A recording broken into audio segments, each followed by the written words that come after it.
भारत और पाकिस्तान के बीच सीजफायर, भारत ने अपनी शर्तों पर पाकिस्तान को झुकाया, एमईए ने दी जानकारी।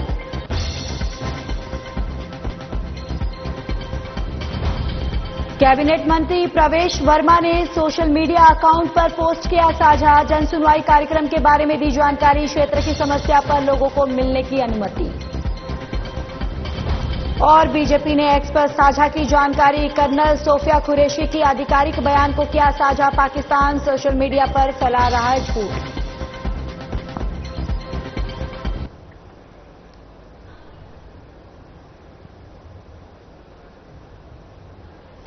नमस्कार, बहुत स्वागत है आप सभी का। मैं हूं आपके साथ ज्योति यादव। पाकिस्तान से तनाव के बीच पीएम नरेंद्र मोदी ने प्रधानमंत्री आवास पर हाई लेवल मीटिंग की है, जिसमें रक्षा मंत्री राजनाथ सिंह, एनएसए अजीत डोभाल, सीडीएस अनिल चौहान और सभी सशस्त्र बलों के प्रमुख शामिल हुए। पीएम मोदी ने सभी से बातचीत की और मौजूदा स्थिति पर उनकी प्रतिक्रिया भी ली है। तो देखिए, पीएम नरेंद्र मोदी जो है अब हाई लेवल की मीटिंग करने वाले हैं और इस मीटिंग में रक्षा मंत्री, एनएसए अजीत डोभाल भी इस मीटिंग में शामिल होंगे और इसके साथ ही साथ सीडीएस जो है वो भी इस हाई लेवल की मीटिंग में शामिल होंगे।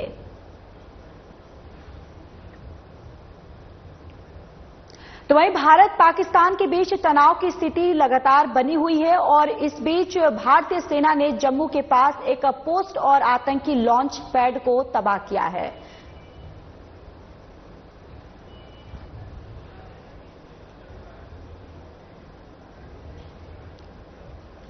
दिल्ली के कैबिनेट मंत्री प्रवेश वर्मा ने अपने सोशल मीडिया अकाउंट पर एक पोस्ट साझा करते हुए लोगों को जन सुनवाई कार्यक्रम के बारे में जानकारी दी और बताया कि आज मैं दिल्ली प्रदेश बीजेपी कार्यालय में दोपहर 3 बजे शाम 5 बजे तक उपस्थित रहूंगा, यानी कि 3 बजे से शाम 5 बजे तक उपस्थित रहूंगा और आप अपनी यह क्षेत्र की समस्या के निदान हेतु दिल्ली प्रदेश कार्यालय में आकर मुझसे मिल सकते हैं।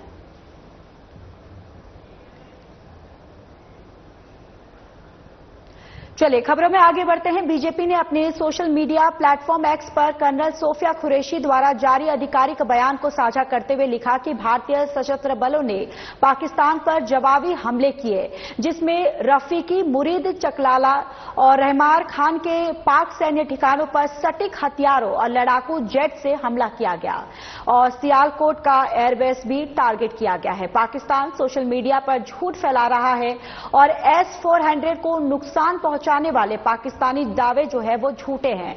हमारे किसी एयरबेस को कोई भी नुकसान नहीं हुआ है। भारत पाकिस्तान के सभी दावों को पूर्णतः खारिज करता है और कर्नल सोफिया कुरैशी ने दरअसल ये पूरी जानकारी जो है वो साझा की है।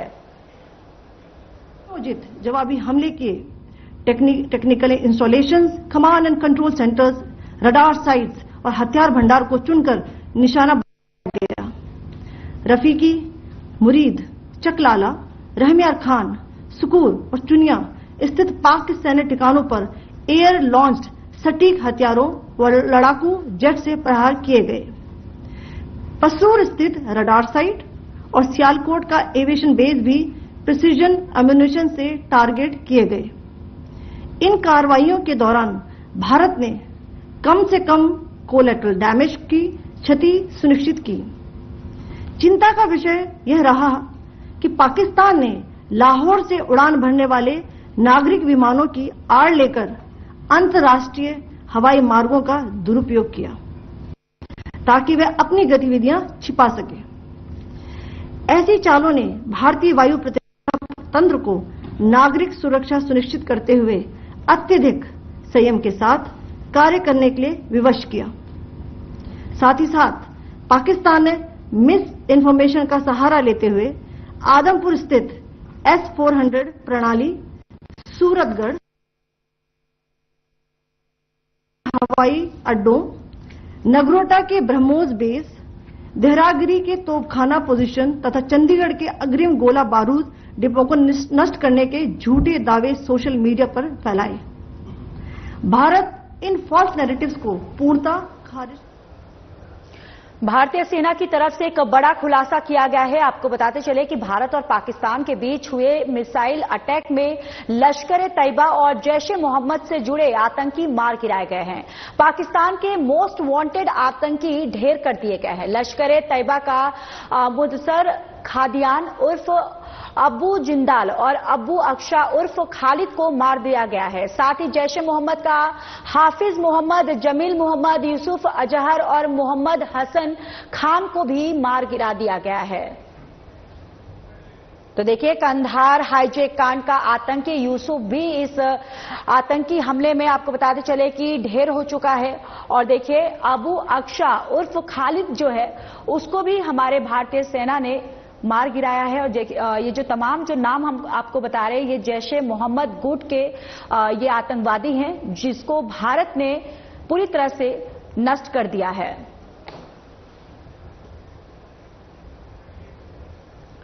और देखिए, मोहम्मद हसन खान जो है वो भी इस अटैक में मारा गया है और मुदस्सर खादियान उर्फ अबू जिंदाल जो है उसकी भी मौत हो गई है। अबू अक्षा उर्फ खालिद जो है उसकी भी मौत हो गई है। और ये जो तमाम आतंकवादी जो थे ये जैश ए मोहम्मद के गुट के थे। और देखिए, अब यहां पर पूरी तरह से जैश ए मोहम्मद के तमाम जो आतंकवादी जिनको पनाह देकर, जिनको ट्रेनिंग देकर यहां पर भेजा जाता था, अब यहां पर इंडिया की तरफ से एक बहुत बड़ी कामयाबी जो है वो हासिल होती हुई तमाम लश्कर तैयबा के जो गुट के ये आतंकवादी थे इनको पूरी तरह से अब नष्ट कर दिया गया है। और ये जो नाम आप अपने टेलीविजन स्क्रीन पर देख रहे हैं इनका खात्मा हो चुका है।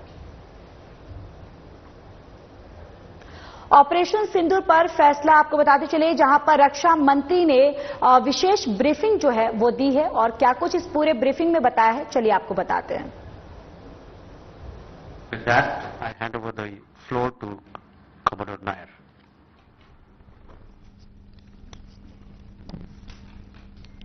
Good evening, ladies and gentlemen. As the Foreign Secretary had said, you're aware there's an understanding that has been reached to stop all military activities at sea, on the air and on the land.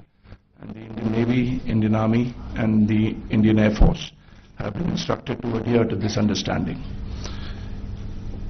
Since the tragic events at Pahalgam, you're aware that our responses have been measured and very responsible. Details of these have been shared with you over the past few days through our various press briefings. What has also happened is that there is a significant amount of misinformation that is being undertaken from the other side.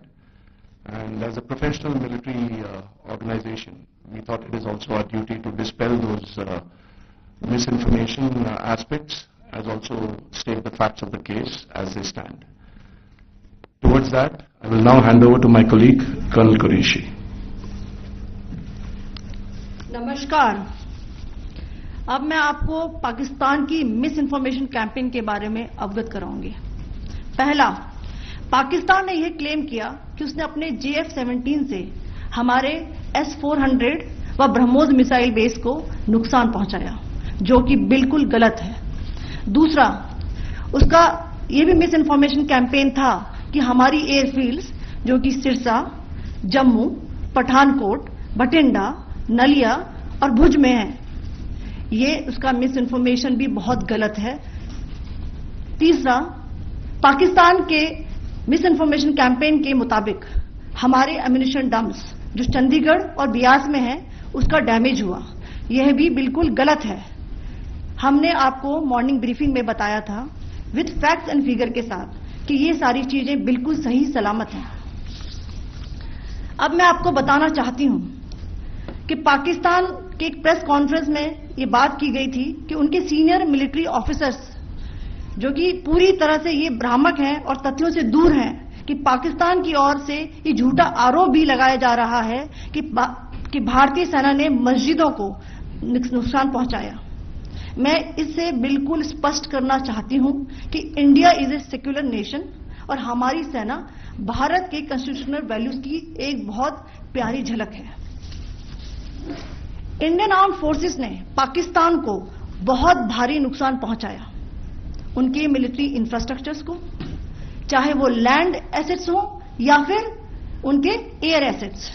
यही नहीं, Indian arm forces ने पाकिस्तान की airfields Skardu, जकूबाबाद, Sargodha और बुलारी को बहुत नुकसान पहुंचाया। इसके अलावा पाकिस्तान के air defence system, radar system, उनको भी एयर स्पेस में अनडिनेबल किया। यह भी बताना चाहती हूं कि लाइन ऑफ कंट्रोल के पास पाकिस्तान के command and control logistic installations और उनके मिलिट्री इंफ्रास्ट्रक्चर्स, मिलिट्री पर्सनल्स का इतना भारी नुकसान हुआ कि पाकिस्तान की ऑफेंसिव व डिफेंसिव कैपेबिलिटी को नष्ट कर दिया गया। अंत में मैं फिर से ये बात दोहराना चाहूंगी, इंडियन आर्म फोर्सेस पूरी तरह से तैयार है, सतर्क है और भारत की संप्रभुता और अखंडता की रक्षा के लिए पूरी तरह से कमिटेड है। धन्यवाद। जय Hind.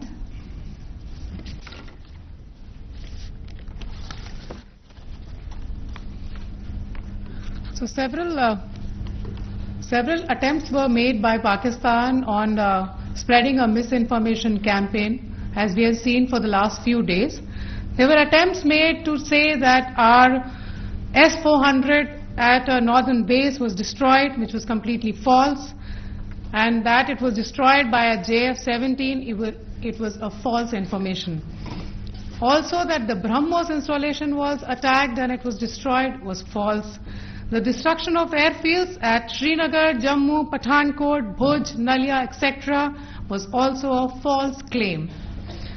The forward ammunition dump at Chandigarh and Beas are also fit and fine, and we showed you these in the photographs in the morning briefing today.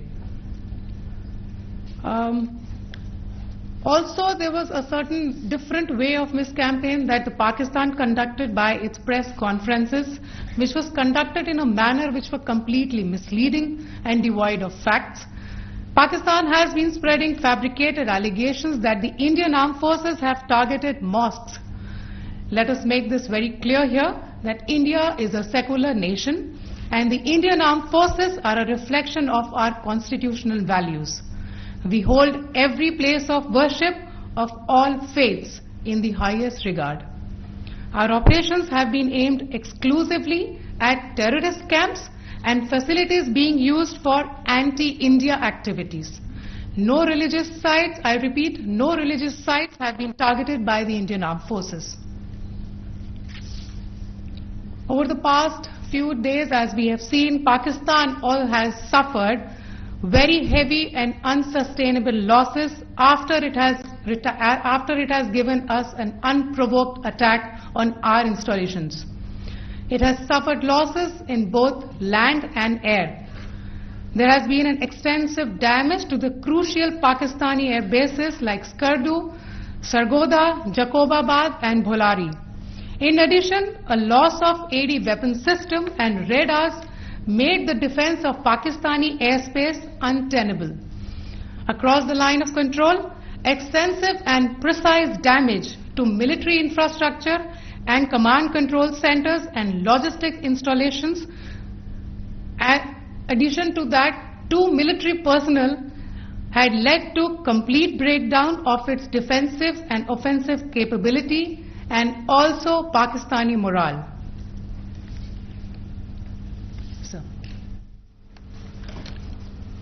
In conclusion, let me reiterate that whilst we will be adhering to the understanding that has been reached today, that is the Indian Army, the Indian Navy and the Indian Air Force, we remain fully prepared and ever vigilant and committed to defending the sovereignty and integrity of the motherland.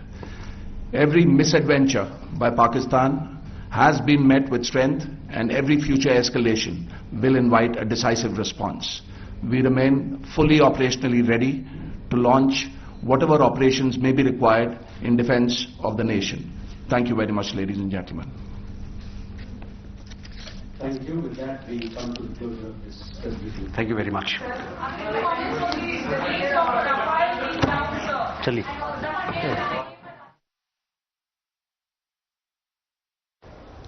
तो वहीं आज देश में cancer जैसी बीमारी एक विकराल रूप लेती जा रही है और देश भर में आए दिन आ रहे कैंसर के मरीजों के आंकड़े हैरान और परेशान करने वाले हैं।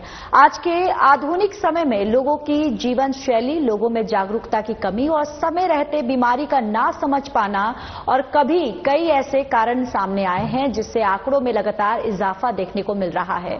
कैंसर के खिलाफ लोगों में जागरूकता बढ़ाने के मकसद से दिल्ली के रोहिणी स्थित Rajiv Gandhi cancer and research centre द्वारा लोगों में जागरूकता फैलाने के मकसद से एक अभियान की शुरुआत की गई, जो विशेष तौर पर गर्दन और सर के कैंसर को लेकर लोगों में जागरूकता फैलाने का काम करेगा। Rajiv Gandhi cancer and research centre द्वारा शुरू किए गए इस अभियान का नाम 2 minute action for oral cancer protection नाम दिया गया है और इस अभियान के जरिए Rajiv Gandhi cancer and research centre के तमाम डॉक्टर्स कैंसर जैसी बीमारी के लक्षण और रोकथाम के बारे में बताया जाएगा। आप लोग मीडिया के रिप्रेजेंटेटिव्स हैं, हम लोग ये बंद कमरे में ये सब डिस्कशन कर रहे हैं, लेकिन आपके माध्यम से हम यही मैसेज लाखों करोड़ों लोगों तक पहुंचा सकते हैं और हमारे इंस्टीट्यूट से अगर ये मैसेज आ रहा है तो डेफिनेटली इसमें कुछ दम है। तो ये हमें अनुरोध है कि आप लोग इसको अच्छे से प्रोजेक्ट करें और इसका मीनिंग निकालें। आज मैं इन्वाइट करूंगा doctor Munish Gairola, head of department radiation oncology, to say a few words on the advancements in radiation therapy in the field of head and neck cancer, क्या क्या नई नई तकनीकें आई हैं। एंड सेकेंडली जो डॉक्टर दीवान ने भी कहा कि the importance of tumour board, हम लोग हर एक केस को डिस्कस करते हैं तो ट्यूमर बोर्ड कैसे कंडक्ट किया जाता है। डॉक्टर मुनीश, अगर आप। दीवान, डॉक्टर रावल एंड डॉक्टर मुदित, सब लोगों ने यही बताया कि मोस्ट ऑफ द टाइम जो हमारे पेशेंट हैं वो एडवांस स्टेज में आते हैं, तो और ज्यादातर इनको तीनों मोडेलिटीज, जो main basic modality surgery, radiation, chemo, इनकी ज्यादातर को सबको जरूरत पड़ती है। रेडिएशन थेरेपी जो है, रेडिएशन ऑन्कोलॉजी ऐसी ब्रांच है जिसमें हेड एंड नेक कैंसर में स्पेशली इसका बहुत इंपॉर्टेंट रोल है और बहुत काफी जगहों पे रेडिएशन का यूज होता है। कभी जैसे सर्जरी नहीं हो पाई किसी पेशेंट में तो उसमें कहते हैं रेडिकल ट्रीटमेंट, सिर्फ रेडिएशन और कीमो के तरीके से इलाज किया जाता है। कभी बहुत सारे पेशेंट में सर्जरी के बाद भी रेडिएशन की जरूरत पड़ती है। बहुत सारा एक हमारे पास सेगमेंट ऐसा होता है जिसमें हमें शुरू से मालूम होता है इस पेशेंट को हम क्योर नहीं कर पाएंगे, तो उस पेशेंट में हम पैलिएटिव रेडियोथेरेपी देते हैं। पैलिएटिव माने कि हमको मालूम है पेशेंट ठीक नहीं होगा, लेकिन आइडिया ट्रीटमेंट का देने का यह है कि उसमें to improve the quality of life of the patient, उससे ट्रीटमेंट से पेशेंट की क्वालिटी ठीक होती है। तो इस तरीके का रेडिएशन होता है। एक चीज मैं बताऊं, रेडिएशन एक्सरेज हम सबको मालूम है कि बहुत पहले, आज से करीब 125 साल पहले 1895 में एक्सरे की डिस्कवरी हुई थी और उसके 2 ही साल के बाद कैंसर का ट्रीटमेंट एक्सरे के द्वारा स्टार्ट हो गया था। मे बी समवेयर इन 1897 1898 में पहला पेशेंट ट्रीट हो गया था और तब से पेशेंट का ट्रीटमेंट हो रहा है। ऐसा नहीं है कि उस समय जब हम ट्रीट करते थे मिड 90s में या अर्ली 90s में तो पेशेंट ठीक नहीं होते थे रेडिएशन से, उस समय भी ठीक होते थे, बट रेडिएशन से रिलेटेड टॉक्सिसिटी, साइड इफेक्ट्स बहुत होते थे उस समय रेडिएशन के। आपने सुना होगा पेशेंट का रेडिएशन मुंह वाला हेड एंड नेक का पेशेंट किया, पेशेंट ठीक हो गया, बट वो हमेशा बेचारा कंप्लेन करता रहता है कि मेरा मुंह में लार नहीं बनती, दांत झड़ के गिर रहे हैं, स्पीच खराब है, सॉलिड खाना नहीं खा पा रहा हूं, ऐसे बहुत सारे कंप्लेंट्स होते थे। तो इसलिए उसी चीज को ध्यान में रखते हैं 90s में, अर्ली 90s और लेट 90s एंड 2000 अर्ली में बहुत ज्यादा टेक्नोलॉजिकल एडवांसमेंट हुए in the field of radiation oncology. Technology एक सबसे बड़ी एक टेक्निक आई जिसको हमारी भाषा में कहते हैं IMRT, इंटेंसिटी मॉड्यूलेटेड रेडियोथेरेपी, जिसने सचमुच रेडिएशन को रिवोल्यूशनाइज कर दिया in the field of head and neck radiation. उससे क्या हुआ कि हम रेडिएशन तो फोकस कर पाए और उसी के साथ साथ हम जो क्रिटिकल ऑर्गन्स कहते हैं, जैसे लार की जो ग्रंथियां स्पेशली होती हैं, मैंडिबल होता है, नसें होती हैं, नर्व्स होती हैं, इन सबको प्रोटेक्ट कर सकते हैं रेडिएशन से। तो उसके साइड इफेक्ट्स नहीं आते, इफेक्ट पूरा आता है, लेकिन at the same time side effects को हम बचा सकते हैं, जो कि जिसने सचमुच उसको रिवोल्यूशनाइज कर दिया। और आज पेशेंट को हम ट्रीटमेंट के बाद जो post treatment quality of life है वो बहुत अच्छी दे पाते हैं। पेशेंट अपना नॉर्मल जो अपनी नॉर्मल नौकरी में उन सब में जाने में उनको बड़ी आसानी होती है, नहीं तो अदरवाइज ट्रीटमेंट रिलेटेड मॉर्बिडिटीज बहुत ज्यादा होती थी। बहुत ज्यादा टेक्निक, जैसे सबने बताया, बहुत अच्छी अच्छी मशीनें आ गई हैं आजकल। अभी हमने अच्छा हेड एंड नेक के साथ एक ये भी प्रॉब्लम है कि ठीक होने के बाद भी पहले 2 सालों में बहुत पेशेंट्स को बीमारी दोबारा आ जाती है, जिसे कहते हैं रिकरेंसेस। ये भी एक अपने आप में बहुत बड़ी प्रॉब्लम है कि 50% ऑफ द पेशेंट को रिकरेंसेस आ जाती है, दूसरी जगह बीमारी आ जाती है 15 से 20% लोगों को। तो उसके लिए भी बहुत बार ऐसा होता है कि surgery of course is a treatment of choice जब कभी होता है, लेकिन सर्जरी अगर नहीं हो पाती तो हमें दोबारा रेडिएशन देना है। तो री रेडिएशन भी पॉसिबल इसीलिए हो पाया क्योंकि हमारे पास टेक्निक्स बहुत अच्छी हो गई। अब अभी वेरी रिसेंटली हमने हॉस्पिटल ने एक मशीन का मतलब एक परचेज किया है जिसको कहते हैं साइबरनाइफ। उसके आने से हम लोग एक स्पेशल टेक्निक होती है जिसको कहते हैं SBRT, स्टीरियोटैक्टिक बॉडी रेडियोथेरेपी, उससे भी ट्रीटमेंट कर सकते हैं। उसमें बड़ा हाई डोज, वेरी प्रिसीजन, जैसे डॉक्टर देवान ने कहा, प्रिसीजन का बहुत हो गया जब से ये सब मशीनें आई हैं। तो इससे होने से ट्रीटमेंट, पेशेंट की ट्रीटमेंट भी अच्छा हुआ, रिजल्ट्स भी अच्छे हुए, at the same time post treatment quality of life भी हम लोग मेंटेन कर पाए। थैंक यू, यही मैं कहना चाहता हूँ। हेड एंड नेक कैंसर जो अभी अप्रैल मंथ था वो ओरल कैंसर मंथ था, जिसमें कि अवेयरनेस, बेसिकली ये टोटली प्रिवेंटेबल कैंसर है, पहली बात तो ये। और दुख की बात ये है कि अगर आप दुनिया में देखें, हमारे यहाँ देश में जो माउथ कैंसर है वो सबसे ज्यादा है। सो ये क्यों है? क्योंकि सबको पता है क्यों, तम्बाकू का सेवन, गुटखा, यही है। और ये प्रिवेंटेबल डिजीज, मतलब अगर आदमी नहीं खाएगा तो उसको ये चीजें नहीं। तो ये मैसेज जाना चाहिए पब्लिक को कि ये प्रिवेंटेबल डिजीज है, तो ये आपको देना है कि ये प्रिवेंट कर सकते हैं। इसके साइन सिम्टम्स भी होते हैं कि जैसे कि अगर आपको तम्बाकू का सेवन कर रहा है, जो तम्बाकू का सेवन प्लस अल्कोहल भी करता है, आपका जो सुपारी होती है वो भी करता है। तो ये सब चीजें, पान, आप देखो हर जगह आप जाओगे, बस स्टेशन कहीं भी जाओगे, सबसे पहले टैक्सी वाला गुटखा खोल के मुंह में डालेगा। So this is a routine habit, but ये नहीं मालूम लोगों को कि ये सब चीजें, और एड्स भी ऐसे ही आते हैं कि हाँ कुछ नहीं, खुशबूदार है, फ्लेवर है, चलो ले लो, कोई रजनीगंधा है, मतलब I don't want to name any, but ये चीजें मिथ हैं। इस बार का WHO का प्रोग्राम भी यही है, टोबैको, अभी 31 मई को हमारा प्रोग्राम होता है, तो उसमें यही है कि ये सब चीजें मिथ को हटाया जाए, पब्लिक को पूरी तरह अवेयर किया जाए कि ये आप जहर कंज्यूम कर रहे हो, स्लो पॉइजन है, आगे जाके कैंसर होगा। अगर जो लेता है और जो छोड़ दिया है वो भी रिस्क में रहता है, तो उसको कैसे प्रिवेंट किया जाए? आप देखिए उसमें जो प्री कैंसरस चीजें होती है, इसमें अगर आप तब भी रोकथाम कर लें अपनी और ट्रीटमेंट हो जाए तो आप उसमें भी आप बच सकते हो उससे। तो व्हाइट पैचेज होते हैं, ल्यूकोप्लेकिया होता है, और जिसको व्हाइट पैच बोलते हैं, अगर आपने उसका है तो आप दिखाइए, कहीं उसमें कैंसर तो नहीं है। अगर उसका है तो prevention can be done in that. और आपका रेड पैचेज होते हैं, ल्यूकोप्लेकिया, ये मेन कॉज ऑफ कैंसर अभी जो आपके मैसेज के लिए, इट इज टोबैको, ठीक है। सेकेंड कॉज जो आता है, जो कि ओल्ड पेशेंट्स में होता है या फीमेल्स में ज्यादातर होता है, दैट इज आपका क्रॉनिक इरिटेशन, जिसके दांत टूटे हुए हैं, उनको भी वो सोचते हैं कि नहीं कुछ नहीं, वो चलते चलते वो भी कैंसर का रूप ले लेता है। या ओल्ड पेशेंट हो जो डेंचर लगाते हैं, कई बार वो डेंचर लगाते हैं, ढीला हो जाता है, चलता रहता है, नहीं यार कौन पैसे खर्च करे, डेंटिस्ट के पास पहुंच जाए, और वो धीमे धीमे ढीले होकर वो सूज जाते हैं, वही वहां कैंसर हो जाता है। तो कोई भी क्रॉनिक इरिटेशन किसी भी फॉर्म का रहेगा तो वो भी कैंसर का रूप होता है। तो एनीथिंग, अगर कोई नॉन हीलिंग अल्सर आप किसी को भी दिखता है कि छाला है जो कि 2-3 हफ्ते में नहीं ठीक हो रहा है, तो तुरंत आके दिखाएं, खासकर जो कि तंबाकू का सेवन या अल्कोहल का सेवन करते हैं। Please come and show to cancer surgeon. And ये जरूरी है। आपके और भी हो सकते सिम्टम्स हो सकते हैं, आपको कान में दर्द हो रहा है तो जीभ कैंसरों में कई बार कान का रिकॉर्ड पेन होता है, जीभ में छाला हो जो कि नहीं ठीक हो रहा है। इसीलिए डॉक्टर रजत ने बोला कि हम लोग एडवांस केस देते हैं, लोग इग्नोर कर देते हैं। इस कैंसर को ठीक तभी कर सकते हैं, या we can get a success rate only if we detect it early. Early cases करेंगे तो आपका cure rates are in tune of 80-90% है, और आपका वही एडवांस केस आ जाएंगे तो हमारा 40%, 30% ये क्योर रेट है, और उसमें सारा ट्रीटमेंट लगेगा एडवांस केस में। अर्ली में होगा एक ही ट्रीटमेंट, सर्जरी होगा, ही काम करना। लेकिन अगर आप एडवांस केस में आओगे तो आपको कीमोथेरेपी, सर्जरी, रेडिएशन थेरेपी सब कुछ लगेगा। वी हैव एडवांस टेक्नोलॉजी, लेकिन prevention is the best modality for treatment. यही मैसेज हमारा जाना चाहिए। एडवांसमेंट है, रिकंस्ट्रक्शन, जैसे सर ने बताया, ये 3D रिकंस्ट्रक्शन कर देते हैं। लोग सर्जरी के लिए घबराते हैं कि मेरा चेहरा टेढ़ा हो जाएगा, तो वो सब टेक्नोलॉजी अब है हमारे पास कि हम वी कैन प्रिवेंट दैट। लेकिन अगर बीमारी ही चमड़ी में आ गई तो हम क्या बचाएंगे? तो अगर छोटी बीमारी होगी तो हम डेफिनेटली बचा सकते हैं, और क्वालिटी ऑफ लाइफ पेशेंट को बढ़ा सकते हैं। कोई स्कार के लिए परेशान होता है, स्कार के लिए वो भी हम प्रिवेंट कर सकते हैं, रोबोटिक नेक डिसेक्शन है, ये सब टेक्नोलॉजी है। बट डिजीज अर्ली होनी चाहिए। अगर हमें एडवांस डिजीज मिलेगी तो हम क्या कर रहे हैं?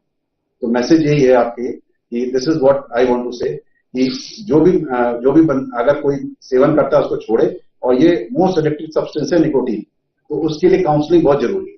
तो टोबैको सस्टेन क्लिनिक हॉस्पिटल के अंदर है, वहां पे जो लोग नहीं छोड़ पा रहे हैं उनकी सहायता लीजिए, साइकोलॉजी का लिए और चीजें जो ड्रग्स देते हैं वो, ताकि वो छोड़ पाए। बहुत जरूरी है कि लोग इस आदत से दूर भागें। डे और चलिए इस बुलेटिन में इतना ही। बाकी देश और दुनिया की तमाम बड़ी खबरों के लिए जुड़े रहिए हमारे साथ। नमस्कार।